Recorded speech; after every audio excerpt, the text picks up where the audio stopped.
In a small town named Reductio, where the trees seemed to listen in on conversations, and the rivers giggled at passerby, the most entertaining event wasn't the annual pie-eating contest or the quirky talent show.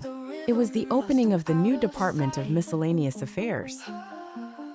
The town hall was transformed into a labyrinth of cubicles overseen by an army of overly earnest clerks. Heading this peculiar department was Mr. Percival Doodlethorpe, an elder gentleman with a penchant for elaborate bow ties and an eccentric manner of speech. He believed, and rightly so in his own mind, that by categorizing every possible human activity, the town of Reductio could achieve an unprecedented level of order and efficiency.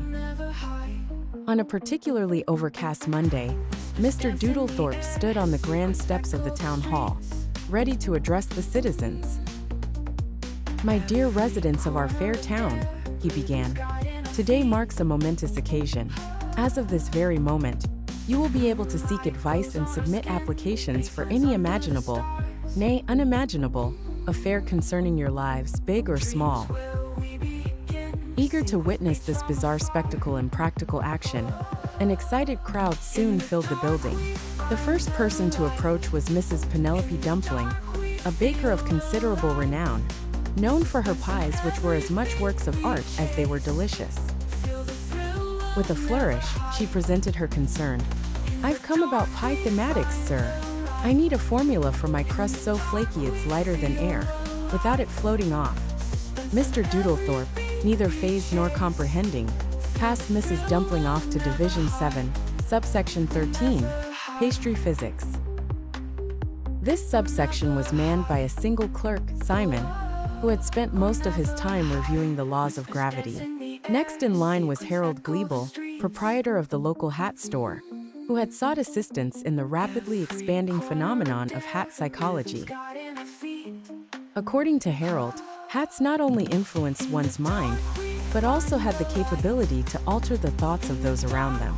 Mr. Doodlethorpe, with unmatched seriousness, nodded and directed Harold towards the Behavioral Accessories Annex.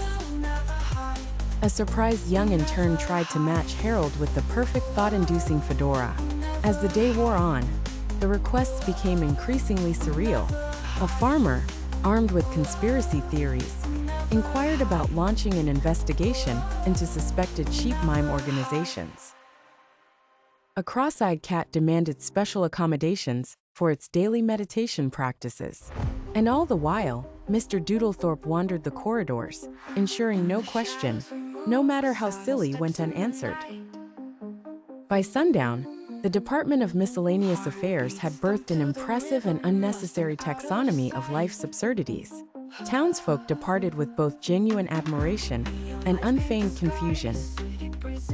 Meanwhile, Mr. Doodlethorpe stood proudly, his legacy cemented as the man with too much time and too few real matters at hand.